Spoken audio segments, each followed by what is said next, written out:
Hello guys, welcome to this YouTube channel. अगर आप इस चैनल पे नए हैं तो ये वीडियो पाइथन प्लेलिस्ट का पार्ट है। अगर आपने पहले की वीडियोस नहीं देखी तो आप पहले उसे देखें फिर इसे कंटिन्यू करें। जैसे हमने प्रीवियस वीडियो में पढ़ा था ऑपरेटर्स के बारे में, ऑपरेटर्स क्या होते हैं पाइथन में एंड टाइप्स ऑफ ऑपरेटर्स, जैसे अर्थमेटिक हो गया, असाइनमेंट हो गया, कंपैरिजन, लॉजिकल, आइडेंटिटी, इस टाइप के डिफरेंट ऑपरेटर्स होते हैं पाइथन में। तो जो हम वन बाय वन करके पढ़ेंगे। हमने स्टार्ट किया था अर्थमेटिक ऑपरेटर से। तो अर्थमेटिक नाम से समझ आता है लाइक कि मैथमेटिकल ऑपरेशन के लिए परफॉर्म करने के लिए हम यूज़ करते हैं इन ऑपरेटर्स को। तो हमारे पास पाइथन में अर्थमेटिक ऑपरेटर्स होते हैं, जैसे प्लस ऑपरेटर हो गया, subtract operator, multiply and divide, modular, इस तरीके के ऑपरेटर्स होते हैं। तो हमने प्रीवियस वीडियो में डिवाइड ऑपरेटर तक पढ़ लिया था। अब हम कंटिन्यू करेंगे मॉडुलस ऑपरेटर। तो मॉडुलस ऑपरेटर तो मॉडुलस, अगर आप मैथ्स में पढ़ा होगा आपने मॉडुलस क्या होता है, तो मैं थोड़ा समझा देता हूँ अगर आपको आइडिया नहीं है। तो 3 मॉडुलस हम कर लेते हैं 2। तो 3 मॉडुलस 2 हमें क्या रिटर्न करता है, ये हमें इसका रिमाइंडर रिटर्न करता है। तो हम 2 को 3 से डिवाइड करेंगे, जो इसका रिमाइंडर होगा वो हमें रिटर्न कर देगा। तो रिमाइंडर क्या होगा, 1। इस तरीके से मॉडुलस वर्क करता है। एंड अगर हम इसको 4 दे देंगे तो 4 मॉडुलस 2 क्या दे देगा, 0, क्योंकि रिमाइंडर 0 होगा। तो मॉडुलस हमारा इस तरीके से वर्क करता है। तो मॉडुलस समझ गए होंगे, तो हम इसको रन करेंगे। तो ये 9 मॉडुलस 3 कितना देगा आपके हिसाब से, वो आप कमेंट सेक्शन में बताएं, ठीक है। मैं अब इसको रन कर लेता हूँ। तो इसने 0 दिया, क्योंकि 9 डिवाइड बाई 3 कितना होगा, 0, मतलब रिमाइंडर 0 होगा। क्वेश्चन तो हमारा 3 रहेगा बट रिमाइंडर 0। तो ये बेसिकली रिमाइंडर रिटर्न करता है मॉडुलस हमारा। तो इस तरीके से हम अगर मॉडुलस परफॉर्म करना है तो हम इस तरीके से ये यूज़ कर सकते हैं। ये हमारा ऑपरेटर रहेगा। नेक्स्ट पढ़ते हैं। तो बेसिकली एक्सपोनेंशियल फंक्शन रहेगा। एक्सपोनेंशियल फंक्शन क्या होता है, लाइक एक बेस होता है एंड एक उसकी पावर होती है। तो ये हमें वो परफॉर्म करके इसका रिजल्ट दे देगा। तो जैसे 2 की पावर 3 8 होगा, तो 2 हमारा बेस नंबर होगा, 3 हमारी उसकी पावर होगी।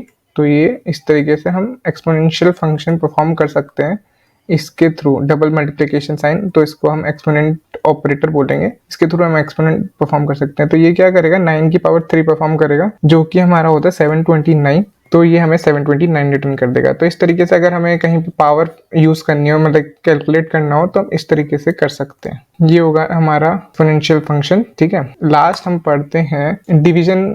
समझ लीजिए आप, ये भी डिवीजन की तरह है, बट इसमें और ऊपर वाले डिवीजन में क्या डिफरेंस है। तो जैसे आपने नोटिस किया था जब हमने इसको पढ़ा था, तो ये फ्लोट नंबर रिटर्न कर रहा था, ठीक है। तो फ्लोट में क्या होता है, वो पॉइंट वैल्यू अगर नहीं भी होती है तो वो 0.0 इस तरीके से रिटर्न करता है। बट हमें किसी केसेस में मान लो कि इंट वैल्यू ही चाहिए, हमें पॉइंट के बाद की वैल्यूज नहीं चाहिए, हमें उसे इग्नोर करना है, तो हम उसके लिए हम इस ऑपरेटर का यूज कर सकते हैं। तो ये हमें क्या करेगा, ये फ्रैक्शनल वैल्यूज नहीं देगा, ये प्रॉपर हमें इंट वैल्यू रिटर्न करेगा। अगर कोई डेसिमल के बाद वैल्यू होगी तो ये उसे इग्नोर करेगा। तो हम इसको पढ़ते हैं, ठीक है। तो जैसे 9 डिवाइड बाई 3 क्या रिटर्न करेगा, हमें 3 रिटर्न करता है।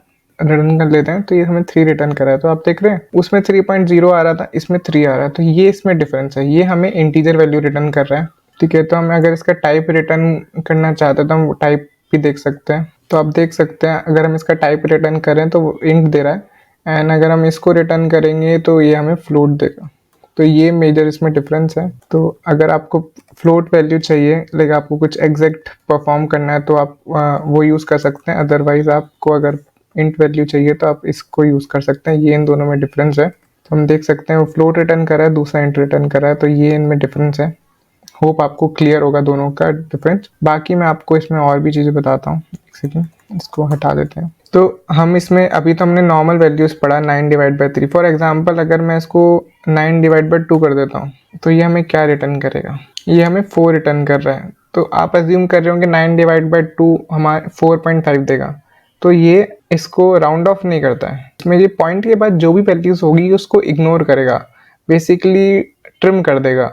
तो इसके हिसाब से वो है ही नहीं कुछ वैल्यू डेसिमल के बाद, तो वो सीधा इसको डिवाइड करेगा, जो पॉइंट से आगे की वैल्यू होगा सिर्फ उसको देखेगा, बाकी को इग्नोर करेगा। तो अगर आपको इसमें वैल्यू लॉस करने का चांस है, लाइक अगर आपको वैल्यू एग्जैक्ट चाहिए तो हम इसको यूज नहीं करेंगे। एक्यूरेट वैल्यू चाहिए होंगी तो हम नॉर्मल डिवीजन यूज करेंगे, हम फ्लोट में। इसमें हम यूज करेंगे जब हमें सिर्फ क्वेश्चन चाहिए होगा कि एग्जैक्ट लाइक क्या वैल्यू उस पर डिवाइड करता है, बाकी को हम इग्नोर करेंगे। तो हम उस सिनेरियोस के लिए यूज कर सकते हैं। ये तो हो गया अर्थमेटिक ऑपरेटर्स के बारे में। नेक्स्ट वीडियो में हम पढ़ेंगे असाइनमेंट ऑपरेटर्स के बारे में। अगर आपको ये वीडियो अच्छी लगी हो तो like, share and subscribe, and thank you for watching.